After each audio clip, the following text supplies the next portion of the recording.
Merci de faire de la Télé Pacifique votre rendez-vous en matière d'information. Miché Vital et Alabattre Fintan, Garil, 2 agents de la police nationale abattus vendredi par des bandits armés dans la zone métropolitaine de Port-au-Prince. Le ministère des Haïtiens vivant à l'étranger a initié le 25 janvier, le vendredi de la diaspora, au centre de convention de la Banque de la République d'Haïti. Objectif, échanger avec les intéressés sur l'utilisation de la taxe d'1,55 $ prélevée sur les transferts et les appels téléphoniques. Le parti rénovateur haïtien met en doute une fois de plus la volonté du chef de l'État de dialoguer avec tous les acteurs pour trouver une sortie de crise. Clôture vendredi à Pétionville d'un atelier de 2 jours sur les droits humains de l'organisation non gouvernementale Equitas autour du thème « S'engager et se mobiliser pour un changement inclusif et durable en Haïti ». À l'étranger, fin du blocage partiel de l'administration américaine suite à un accord entre Donald Trump et les membres du Congrès prévoyant un financement temporaire des services publics fédéraux jusqu'au 15 février. Restez branchés, les détails c'est tout de suite.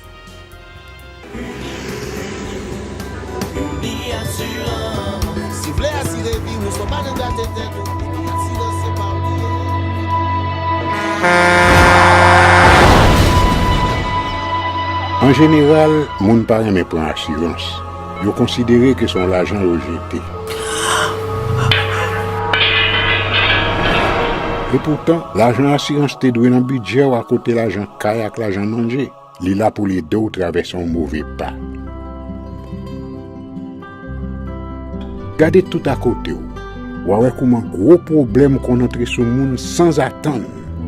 Mandez Dieu pardon, ça qu'arrive au tout.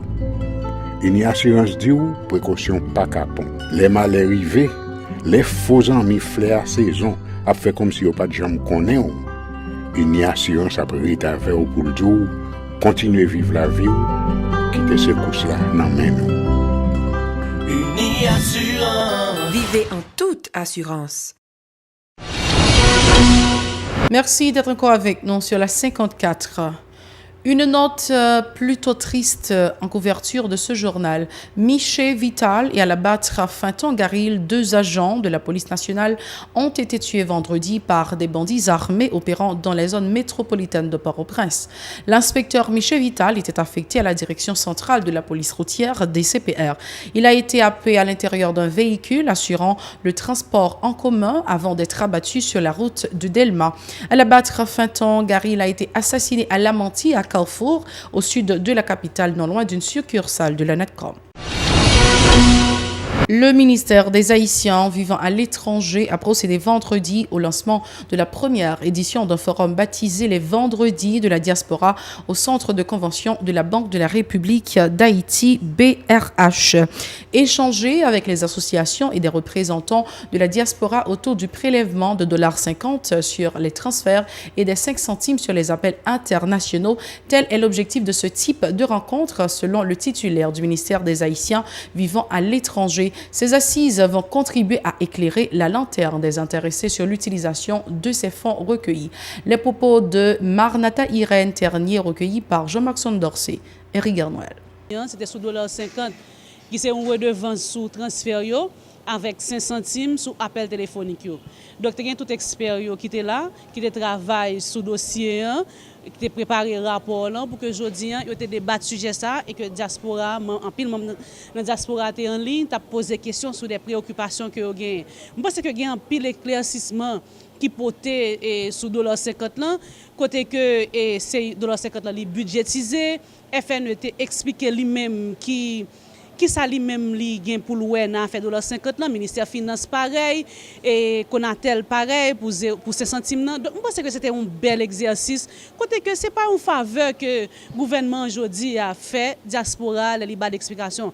C'était une obligation et nous faisons aujourd'hui avec toute entité. On pensait que c'était un bel exercice. Tout le monde qui était là, nous étions capables de voir que c'était une ambiance détendue, que question t'a posée ou t'a répondu, que le rapport sur $50 t'a présenté. Et je suis très satisfaite de moment ça, qui c'est jeudi, qui c'est une série de plusieurs vendredis de la diaspora. Je dis éclairci, mais je pense que il y a une explication que vous avez besoin, parce que tout spécialiste était là, il a préparé un rapport sur $50 là et sous 5 centimes là, moi c'est que tout le monde qui t'a regardé et tout le monde. Des représentants de la diaspora se félicitent de cette démarche, indiquant n'avoir aucun problème avec cette décision. Cependant, ils réclament des explications sur les projets financés à partir de ce fonds.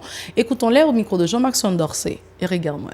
Nous ne pensons pas que c'est une mauvaise idée pour prendre $50 là, mais nous pensons tout que la diaspora mandé et au doué le ballon rapport sur l'argent à utiliser. Le système en Haïti n'a pas fait un genre côté rapport sur le venir. Nous-mêmes, les diaspora qui vivent dans l'autre pays, nous avons un pays côté long pays dépenser, ils disent nous comment le dépenser. Ils prennent le pan comme là, mais nous, ils disent nous mais pour qui raison pan comme là. Et ils ont des preuves pour montrer nous comment comme ça dépenser. C'est même bagage ça n'a pas demandé la coulière. Ou prendre $50 là, OK, nous payons sauf avec. Est-ce dis-nous comment $50 ça aidé dans l'éducation dans le pays. Dis-nous combien de monde à l'école en plus de ça. Dis-nous qui est amélioration qui fait dans le système à cause de $50 là. Si vous pas dire nous ça d'un coulière, c'est pour pas comme mal dans nous. Le coordonnateur national du parti rénovateur haïtien près Francisco de la Cruz a une fois de plus mis en doute la volonté du chef de l'État de dialoguer avec tous les acteurs pour trouver une sortie de crise. Selon l'ex-parlementaire, le président de la République ne croit pas non plus dans une telle initiative. Francisco de la Cruz répondait aux questions d'Hélène Vernal à l'émission L'Interview sur Télépacifique. Je pense que M. Jovenel, capable par manque d'élégance, il parle d'insatisfaction. Même parce que quitte M. Jovenel, quitte M. Seyan comme Premier ministre, je ne crois pas que il gagné aucune croyance dans la démarche qui a entreprenant. Et je ne crois pas que il attend que pour un aboutissement quoi que ce soit. Mais M. Moïse pas qu'on a dialogue là. Et pas oublier, c'est que ou pas un gouvernement, ou pas un sacré on union petit gouvernement et union de l'exécutif. Ça veut dire plus simple son bail qui désintégré, chacun qui dégager on vote coquin parce que déjà c'est des gens qui vont entendre. Et puis d'ailleurs, son bail est très misérable. Ça veut dire que leur esprit est tellement pauvre. Donc, il n'y a pas gagné une vision plus large. Il parle d'un pacte de gouvernement pendant 3 ans. C'est comme Dakar dit pour nous sauver le mandat de monsieur le président. Donc, ce n'est pas possible. On ne peut pas dire que nous avons un pacte de gouvernementalité. On n'a pas de pacte de gouvernementalité pour nous capable de dire de la bonne gouvernance, quand nous voulons mener le pays, gouvernance démocratique, gouvernance économique, gouvernance politique, qui nous voulons mener le pays pour nous aboutir à quelque chose. L'offre fait ça qu'ils ont dit, c'est que on va monter mon intérêt mesquin par une projection, c'est ça que le big picture, ou pas faire une projection à long terme pour capable dire mais sauver dans le pays et mais qui qualité changement de fait et mais qui progrès et sous qui domaine etc. Le coordonnateur du prêt reproche à l'exécutif le fait de n'avoir pas inscrit dans son agenda les sujets qui seront abordés dans le cadre de dialogue. Selon lui, les revendications de l'ensemble des secteurs de la vie nationale doivent être prises en considération dans le cadre de cette discussion. Francisco de la Cruz, toujours au micro d'Hélène Vernal. Ce qu'on peut faire, si effectivement le président de la volonté, écoutez, d'abord, dit bon voilà, nous allons dialoguer, voici les points sur lesquels nous allons dialoguer. D'abord, élection, est-ce qu'il y en aura en 2019? Et puis, nous avons dit que, ou bien est-ce qu'il y a fait élection pour tiers Sénat ou bien 2 tiers Sénat, puisqu'il y a fait élection. Deuxième bagage, nous avons dit que le mandat du président hypothéqué ou pas. Qu'est-ce qu'il faut faire, puisque nous connaissons un pile de demande qui est faite par rapport à la situation pays, par rapport à, comment on a dit ça, dépréciation de la goutte par rapport au dollar, la crise économique, la crise sociale, la crise politique, etc. Donc, il faut mettre sur papier ces points-là, et même la Constitution, soi-disant amendée. Parce que probablement, il y a des gens qui vont d'accord contre le bagage. On nous met en 5 points ça, effectivement, et puis on a regardé, et pour nous, si on a fait un bagage pour tant d'années, qui est sa priorité, etc. Si on a un bagage comme ça, et peut-être qu'il y a un intermédiaire, par contre, qui est académique, qui est un personnage peut-être dans la société qui n'est pas dans la politique forcément, puis des indépendants honnêtes, probablement, j'ai bien dit, des indépendants honnêtes, on fait des propositions. Et puis, peut-être qu'il y a le président, ou bien comme habite, ou bien par contre, citer l'équipe comme habite, mais il faut mettre clair toutes les revendications de la population. Il ne faut pas dire le secteur démocratique, etc. Ça ne veut rien dire, secteur démocratique populaire.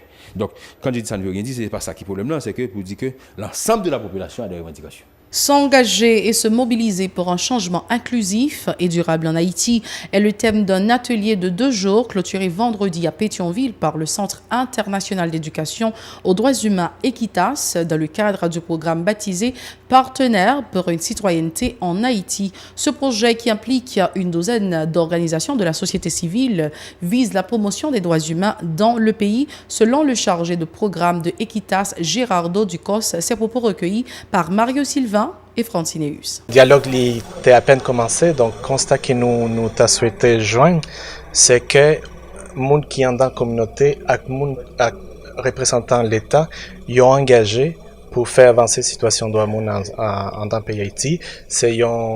Nous avons une opportunité pour nous définir qui genre action ils ont fait ensemble.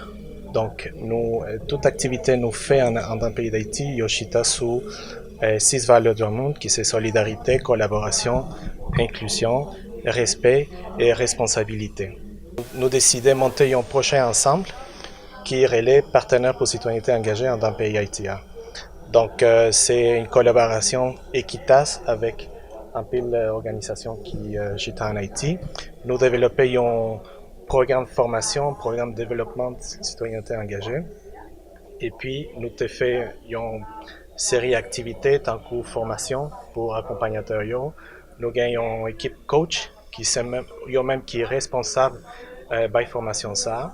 Nous travaillons avec l'autre organisation pour intégrer l'approche dans l'organisation. Et puis, nous faisons forum communautaire, nous faisons forum intercommunautaire. La représentante du groupe d'appui aux réfugiés et aux rapatriés GARE, partenaire à cette activité, Luna François, a indiqué que cette démarche pourra encourager la lutte pour la protection des couches les plus vulnérables de la population. Cette déclaration. L'atelier qui a fait jeudi il réunit des gens qui sont dans plusieurs communautés. Il y a des gens qui sont La Victoire qui c'est dans le département nord, il y a des gens qui sont dans Gressier, il y a des gens qui sont dans Jacmel, dans le sud-est, Jacmel, Caille Jacmel.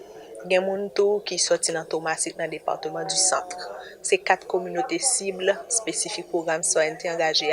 Mais le programme Citoyenneté engagée, c'est un programme national. Le national, parce que il y a une approche là, il y a tout le monde dans tout le pays qui est formé sur l'utilisation approche ça, qui est formé sur qui gens sont capables d'utiliser. Il y a un truc spécifiquement qui sont des outils pédagogiques que nous travaillons pour faire promotion de citoyenneté engagée. Donc, dans l'atelier jeudi, dans le dialogue que nous avons fait, nous sommes capables de discuter sur 4 publics cibles, 4 thématiques spécifiques et regarder pour nous dans quelle mesure nous sommes capables de jouer une collaboration entre autorités de l'État avec membres de la société civile, collaboration sur des dates spécifiques pour marquer des événements spécifiques sous thématique. Le temps de la pause avant de passer au journal international, on vous revient. Merci d'être encore des nôtres sur la télé Pacifique. Parlons maintenant de ce qui se passe à l'étranger. Le président américain Donald Trump a annoncé vendredi depuis la Maison-Blanche avoir trouvé un accord avec les membres du Congrès à majorité démocrate prévoyant un financement des services fédéraux jusqu'au 15 février. Toutefois, l'administration américaine est toujours sous la menace d'une nouvelle paralysie budgétaire si, à cette date, aucun consensus n'est trouvé sur son mur frontalier. Après plus de mois de paralysie touchant 800 000 fonctionnaires, le président a précisé avoir au préalable demandé que ce texte soit immédiatement soumis au vote du Congrès. À l'issue de 36 jours de vifs débats et de dialogues, j'en ai vu et entendu assez du côté démocrate et républicain sur leur désir de mettre de côté la politique partisane, a indiqué Donald Trump. C'est toujours un plaisir et un devoir de vous retrouver pour vous présenter les actualités. Restez branchés à la télé Pacifique. Au revoir, à la prochaine.